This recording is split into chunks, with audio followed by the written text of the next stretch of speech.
I'm Arya Schwartz, and welcome to the Winsidr Show, where it's all about the W. Opening weekend was full of highlights.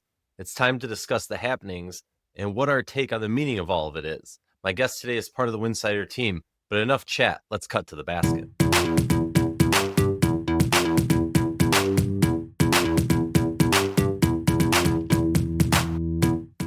Before we get into today's show, just a quick reminder, Winsidr is fully independent WNBA coverage, and everything we do is supported by listeners like you. If you enjoy what we're doing here, you can help keep it going by joining our Patreon at patreon.com/Winsidr. That's patreon.com/Winsidr. With pricing levels for everyone, you're directly supporting the work we put into covering the W year round.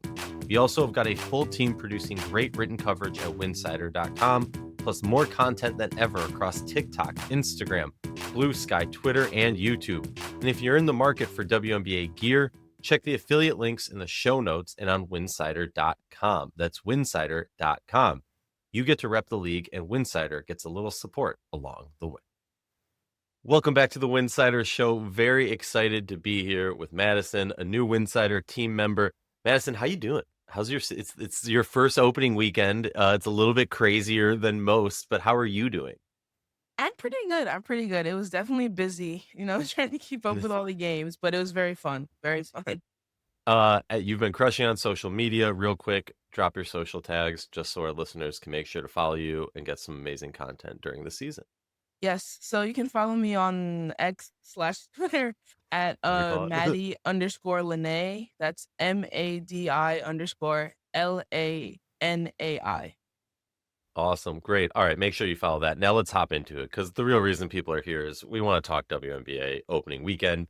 A fun opening weekend. I had some qualms with the scheduling of like our opening weekend being the Sun Liberty. Obviously was going to be a blowout. It was a blowout. 106-75. It was pretty rough to watch at times. Then low-key an amazing game that I'm kind of mad at myself for not expecting as good of a game, but 68-65, the Mystics pull off the victory against the Tempo in their first home game. Heartbreak, came down to the end. There was opportunities, just couldn't get it done. Then the game that going into it, I kind of viewed as the game of the night. Obviously, I was wrong. Valkyries 91, Seattle Storm 80, and that's right, I said Valkyries. Shout out to one of our listeners who kept calling me out. I kept saying the Valkyrie last season. I will not do it again. We live and we learn. And then Saturday the 9th, we had Fever Wings with just a gunslinging 107-104. Wings beat the Fever. Obviously, Paige versus Caitlin. These two teams that both, I think, have high expectations for themselves. Maybe talking heads, elite basketball minds have different expectations than the teams do. But I think a very interesting, exciting game, especially considering how deep the Fever went in the playoffs last year. And it being such a different roster. Like, I don't know. I just thought it was an interesting game. The Fever had two opportunities. Caitlin had an opportunity to hit the shot. I mean, the Fever had their two best players have an opportunity. Their two best deep shooters, all right, to get that shot. Kelsey and Caitlin, neither of them able to hit it on two pretty clean looks. They lose. Then we had Mercury Aces, kind of a out. Did this outcome shock you? Mercury 99, Aces 66 on ring night. Did that shock you? It definitely did. I know last year the Aces also had this thing where they were kind of bad in the first half of the season, and they ramped it up. So I can't overreact too early, but it definitely was. I definitely didn't expect it to be that close. That far, Yeah, that yeah. close. Crazy. No, I'm with you. It's annoying because I'll say this also. Shout out to the Diana Taurasi years when she was like a super impactful player. There was seasons where like the Mercury would just be stanky like for most of the season, and then come that playoff push, they were a playoff bubble team. Now they're a playoff team. Then the playoffs come and they're an intimidating team in the playoffs. And I feel like annoyingly we might be in a situation with the Aces again because they've proven time and time again. If they get into the playoffs, they're going to be, a force to be reckoned with.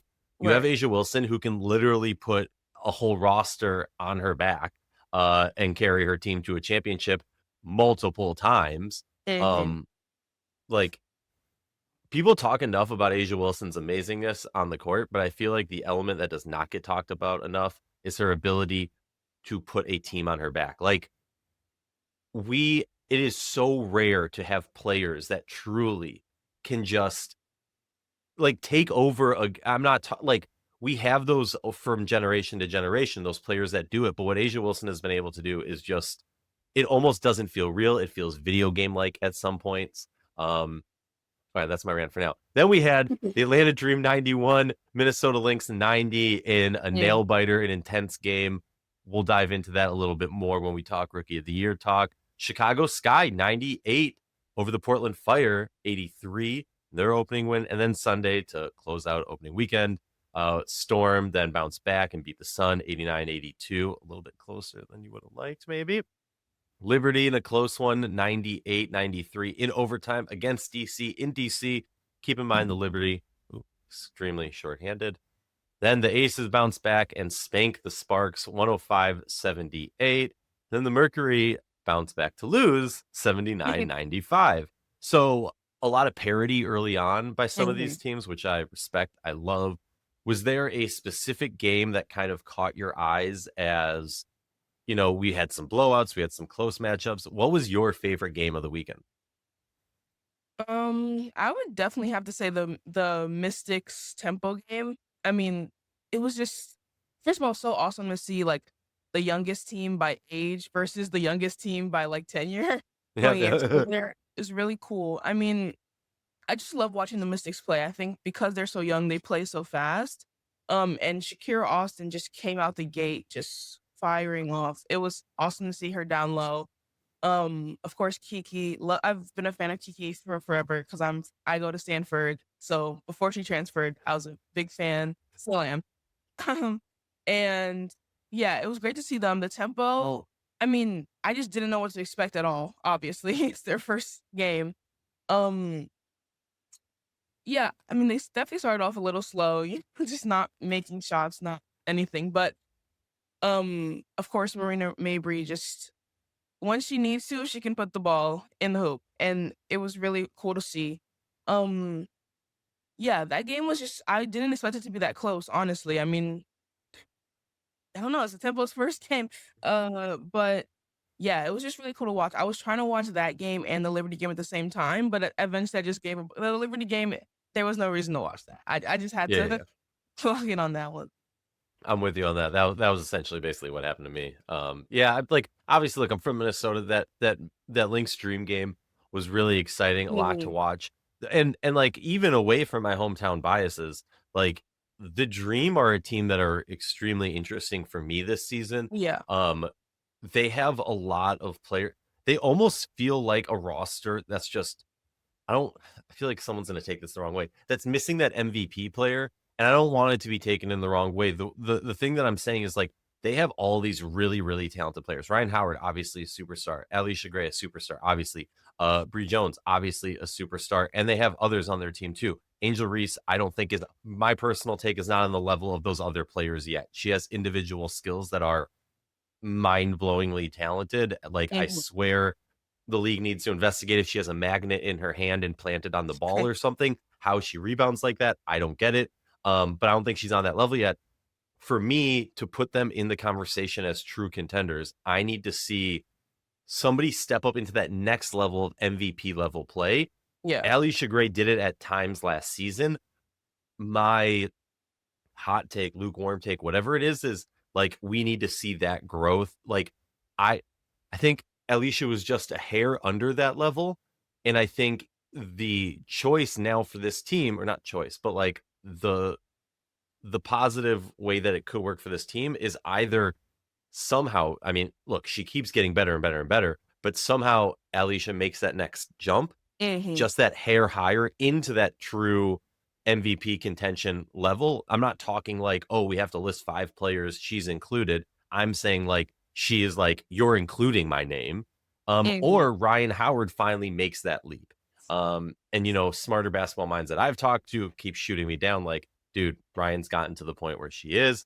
I still think this is my last year for her to prove it before I accept that she is the player that we see in front of us. And we're not growing that much more. Like, it's not a bad thing, but like eventually a player becomes who they are. Um, and that was a tough one. But I Yeah. want to play a fun little game. That was like a whole crazy rant, whatever. Teams that surprised you. Team. It does like we're 1 game in, 2 games in, maybe. This doesn't need to be I think they're winning a championship. But this is teams that played better than maybe you expected them to. And I'm going to give some love to the Chicago Sky, looking good at points, getting a nice win, 98-83. Obviously, similar to what you were saying about the tempo. First game, young team, completely new roster, completely new coach. I think the tempo have a leg up versus the Fire in the sense of Mhm. having that vet presence on the roster, but also having that vet coach who's been around the W block for a while. So I got to say that the Sky were kind of impressive. And then obviously always some love to the Minnesota Lynx. A lot of young players really shining bright for them. Chikova and obviously Olivia Miles. What about you? Was there a team or two that kind of sticks out in your mind from opening weekend that just played a little bit better or a lot better than you expected? Yeah. I mean, sorry. Um, No, you're good.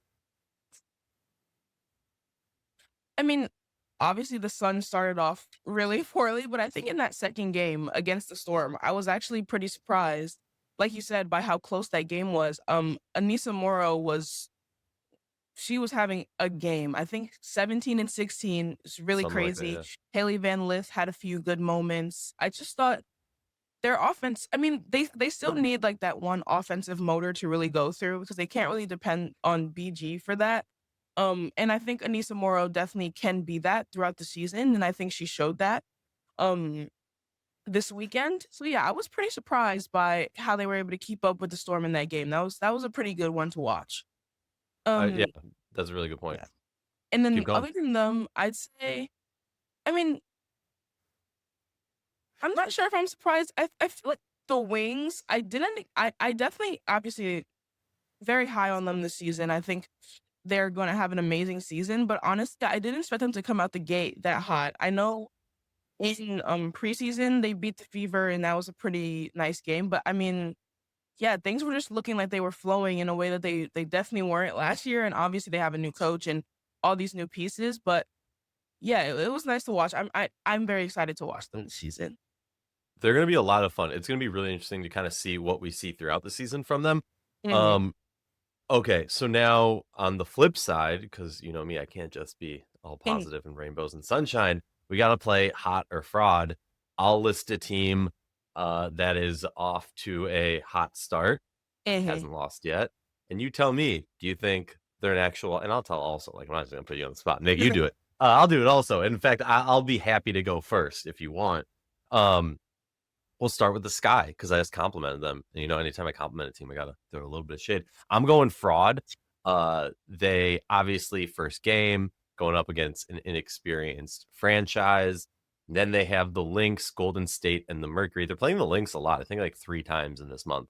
Um, Mhm. so we'll definitely see, and I think that Lynx Sky game will be interesting because we'll learn more about these teams that maybe will be closer in the standings than maybe some expected. What's your thought, Sky? Yeah, I'm also gonna have to go with fraud. I mean, they obviously have a great roster with great players and pieces, but yeah, I'm just not sold. I think probably just because that first game was against the Fire, and yeah, I don't think you can take anything out. You can take anything from that really, and yet I think the Valkyries game will be really interesting. I don't know if I see them winning that one. So yeah, we'll see. Like you said, yeah, we'll definitely see, but I'm not sold just yet. All right, all right. Now moving on, the Dream, they're 1-0. Are they frauds or are they hot? For the and keep in mind the games they have coming up are Wings, Aces, Wings. Those are the next 3 games they got. Me personally, I'm going fraud. I think this team is actually going to struggle a lot. Maybe it won't necessarily show up in the wins losses. I think it will, but maybe it won't. I think they're going to struggle a lot till Bree Jones gets back. Angel Mhm. Reese is growing. She looks much better than she did last year. And last year she looked better than the year before that. The thing is that they are missing that true size, that true paint presence. I mean, Bree Jones was in MVP discussions, is a perennial all-star when she can stay healthy. Mhm. And she really allows this team to play a lot of different styles of basketball.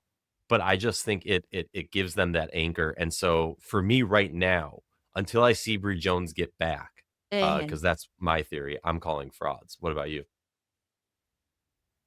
Yeah. I'm gonna I'm gonna go with hot.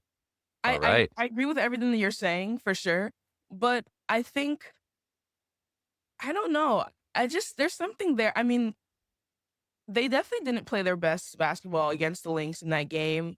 But I do think just like the spacing of that team, they're really gonna be hard to guard with Angel down low and obviously Alicia and Ryan shooting the three. I think they can definitely be dangerous. I do agree that I need to see it, but for now, I'm gonna say that I'm a believer. I'm a believer. Okay, let's go. Last two teams we have New York Liberty. They're 2-0. I'm going hot. And to make things even crazier. I mean, all right, look, like let's say it this way. New York and Golden State, they're both 2-0. They're the last two teams. I have them both as hot. I just want to bring this up. If you look at Tankathon, strength of remaining schedule, they Mhm. are 14th, 15th on the strength of remaining schedule. Now, obviously, look, it's early in the season. Everyone's playing everyone essentially the same amount of times. There's timings, there's other things that go into it. Let's start with the New York Liberty. Um, their next games, excuse me, Liberty versus the Fire. Then they play the Fire again, and then they have a nice little break until they play the Valkyries. So, but that's not until the 21st. So we got some time. Keep in mind we're recording on Tuesday. I know there's going to be a few games in between next time we play, but Liberty, hot or fraud? Absolutely hot. I mean, I'm probably a little biased. I am a Liberty fan myself, but I mean, I just think there's I feel like there's gonna be no stopping this team, like, if they keep playing like this. Obviously, we have to see how it works with Sabrina coming back and if they're gonna put MJ on the bench or how that's gonna work. But I mean, um, yeah, I mean, Marine Johannes has been playing out of her mind. She's just been shooting, like, she's just been amazing, and I think I'm really happy to see her in this new role this year. I think that she just needed kind of that investment, that green light to shoot, and I think that now that she has it, we see what she can do and what she has been capable of doing this whole time. Obviously, still a MVP caliber player, and I think she's showing that. And like you said, of course, the strength of schedule, we haven't really seen them be tested yet, but I really do believe that they will. I think that Valkyries game will definitely be really interesting, but I see the Liberty taking it. It's gonna be interesting. Like I see the Liberty taking it. I also think it'll be maybe the first true chess for the Liberty. Yeah. It end all be all, like it's gonna be really interesting for this Liberty team as this season goes on because when things go positive, I'm sure we all saw it on social media. It's gonna be, oh man, this new coach has allowed this player to do Mhm. this, this, and that. Then when things don't go positively, it's going to be this is a new coach who doesn't have that experience. Right. Um, and look, there's historically new coaches. I remember a friend did like a study maybe like 5 years ago, and like when if a team recycles an existing head coach, brings them back in to be a head coach versus if they bring in a completely new person Mhm. to be a head coach. And in the first like 5 years, the new head coach does so much better than the head coach who had been a head coach before. And I think there's a lot to it. It's kind of like when a rookie comes in the league or like you have to Mhm. adjust. You need to get film. You need to understand what that coach is trying to do, what that coach strengths and weaknesses are, and that takes some time. So I think that'll be really interesting with the Liberty and obviously also with this roster. It's going to be super curious how things work out.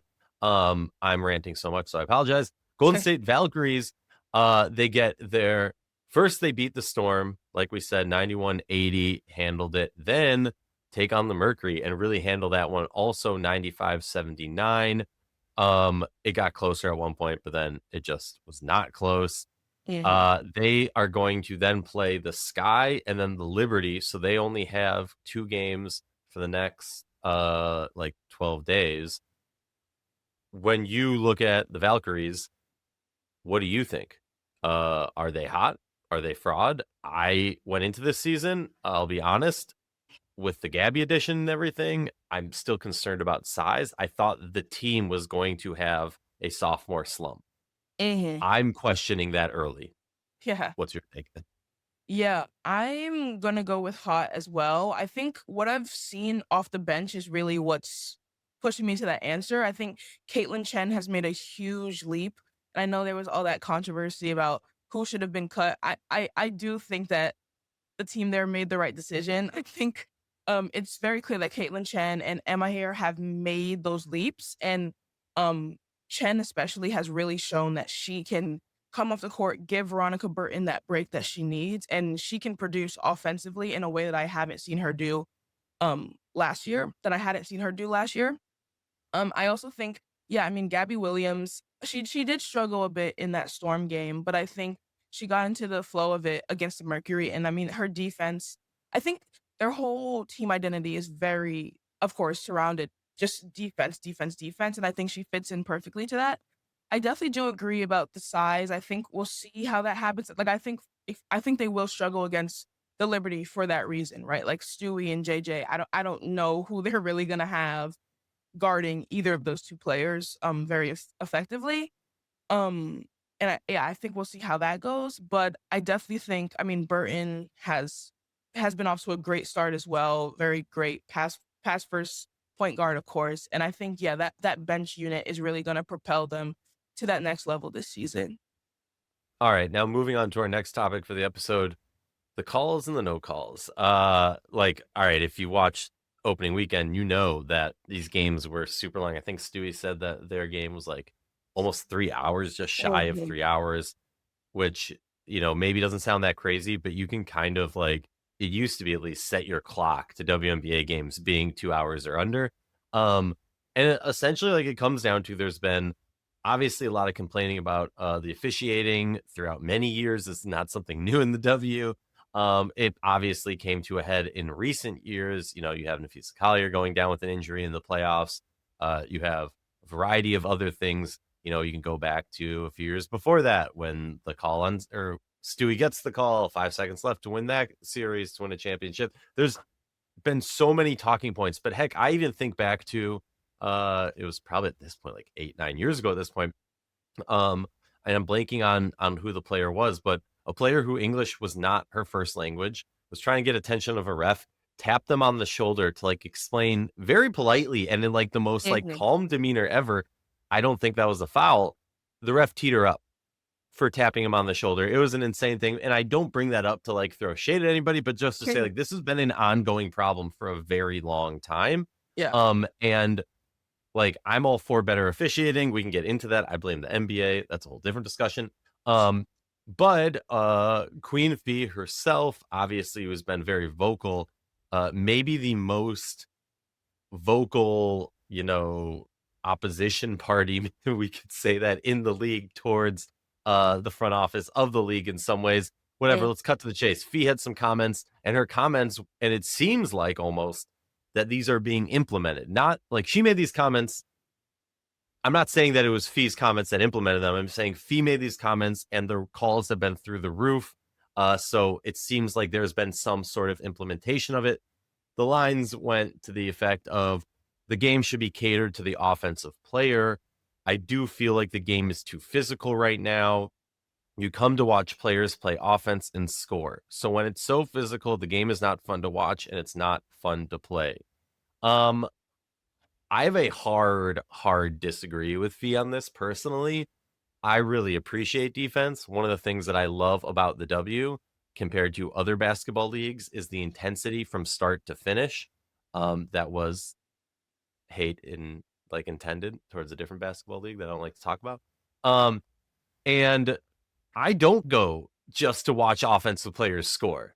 I go to watch good basketball players play good basketball players. I Mhm. want to see, Nafisa who scores 50 points a game get shut down by a Mhm. lockdown defender. I want to see Asia Wilson go up against the best defender in the league and still drop a 30-piece triple double. Like that, I want to see that. And I understand, her understanding of this, or maybe she's speaking from a place of, look what we did with Unrivaled. We centered it around offense. We made this an offensive heavy league. And I get that, but that's not the W. And like, I don't want this to be what we have seen Like, and I hate bringing other leagues into this, but like what we've seen in almost every other professional sports league is this idea of instant gratification that all we Mhm. want to see is the deep three ball and the celebration. I love seeing a deep three ball and a celebration. I love seeing, an 80-yard touchdown. I don't love seeing it if you make it impossible for the defender to stop it. I don't like when you change the rules to cater it to one player having an advantage. Make it an even playing field and battle it out. That's my way too long rant. Feel free to disagree with me. What's your thoughts? No, I totally agree. I think, yeah, when I saw the video, I think the catering of it all was really what rubbed me the wrong way. 'Cause I don't think the ref should be catering it either way. I think the ref should be Yes. calling what happens, right? And not making it about anything, any narrative. The refs should be there to call fouls when they happen. That's it. What they shouldn't be there to do is extend games to 3 hours because Mhm. JJ puts her hip out a little bit when she's pivoting, right? Like that's I think that those calls like that are just unacceptable, right? And I think obviously there is something to be said about physicality. I think there are ways to combat physicality if that really is a true issue for the players. And I know like I think safety is obviously the number one priority, but that doesn't mean that we have to change the entire way the game is played to then cater to, yeah, these offensive performances that are fun to watch for people that don't like basketball, right? But Mhm. they're not fun to watch for people who have been watching basketball or people who have played basketball. People who have played basketball, especially watching that great defense is so fun because you know how it feels to get locked up like that, right? Like Mhm. it's such a different experience. And I think, yeah, if someone's just turning on the channel just to see what they wanna see, right? Like, okay, maybe it might be a little more fun, but honestly, not even because what we've seen isn't even like these crazy offensive performance. What we've been seeing is games stopped every 2 minutes, so that's not fun to watch either, right? Like, no Mhm. teams have been able to get into a flow, like, in the Liberty versus Mystics game. I mean, they played a great game, but I mean, JJ and I think Han both fouled out, right? Like, it's not fun to watch when the best players can't get on the floor. Um, Right. so yeah, I think yeah, I don't think the game should be catered in any specific way. I think the issue if if if Fee's comments were about the consistency of officiating, I would 100% agree, right? I think there are big consistency issues with what gets called for who versus others. But that doesn't mean that we should just be introducing this whole new system to then cater to these offensive performances. No, I'm 100% with you. And yeah, and I completely agree. Like, look, I'm not saying I want a physical game that endangers the players. I'm all for reducing the physicality to a safer standard. I Mhm. think there's a lot of the physicality that's completely dangerous and uncalled for, and I'm all for that. But like you said, I think you much more eloquently pointed out what I was trying to say, which is it's that catering. It's that like, no, we're not catering to like and honestly, like, that idea, it triggers this, like, not a conspiracy theorist of mine, but, like, that idea of, like, the refs are catering to somebody already, that the Right. refs in a game like, when we watch, a team down 10 all of a sudden start getting all these calls, I'm not sitting here going, "Oh, that ref wants this team," Right. but when we start talking about catering towards something or like finding a loophole in the game that is always going to get you to the free throw line, that's when it's like, okay, come on now. What are we doing? Like you're encouraging whatever. We spent too much time on that. Right. Close out this episode. Last talking point, the Roy Rookie of the Year race.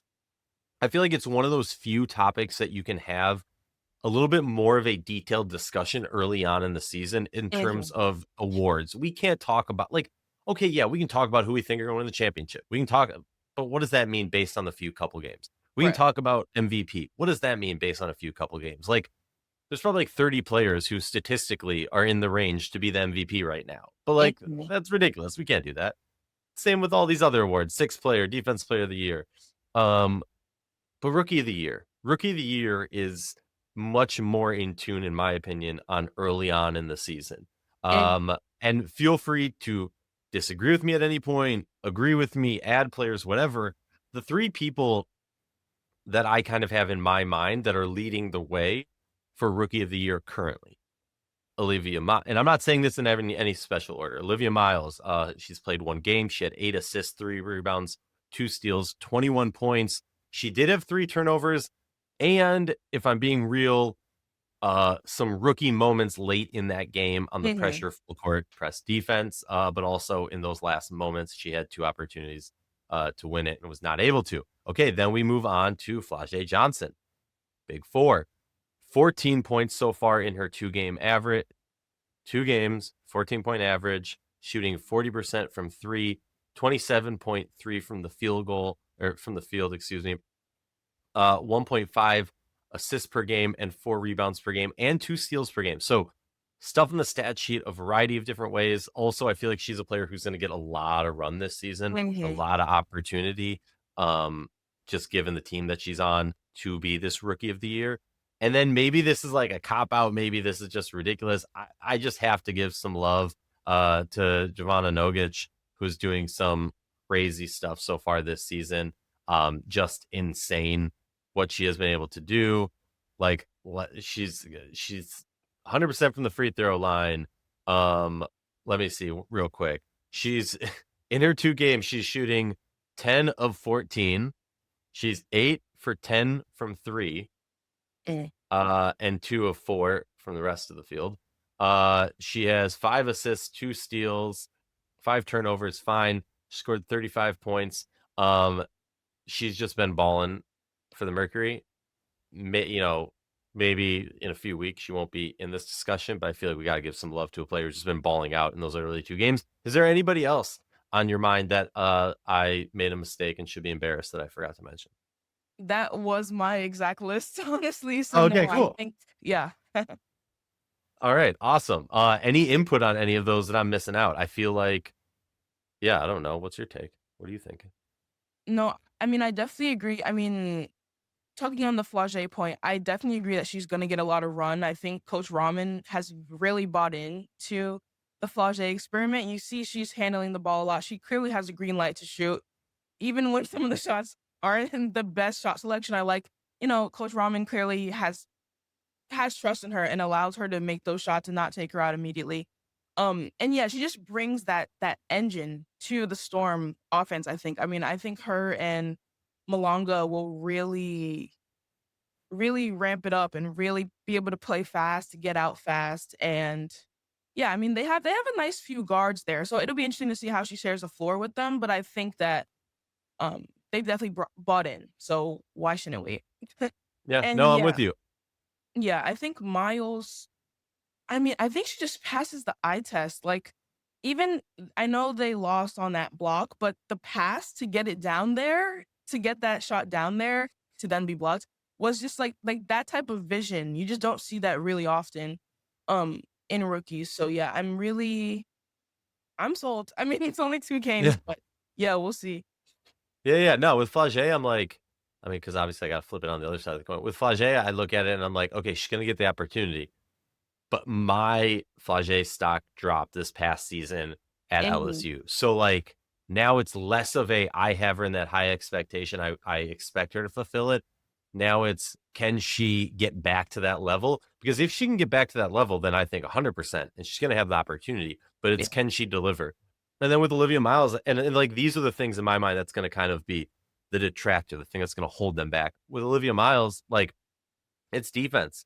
Like, Mhm. I completely agree with you. Offensively, I see the vision, right? She has like 50-50 vision or whatever is better than 2020. Like, her core vision's insane. I see that. I get that. The team's going to take time, similar to Caitlin Clark before, similar to past players where it takes time to get that flow, that understanding of each other, to be in the right place to catch the pass, because these Mhm. passes are crazy. You see it with Chelsea Gray also. New players Yeah. struggle to receive the pass because of how insanely delivered it is. Mhm. They make Amazon look embarrassing.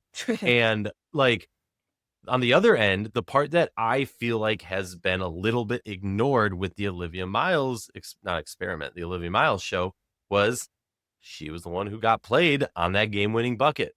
Right. That, like, she bit on that deep 3 when they're up 2 or they're up 1.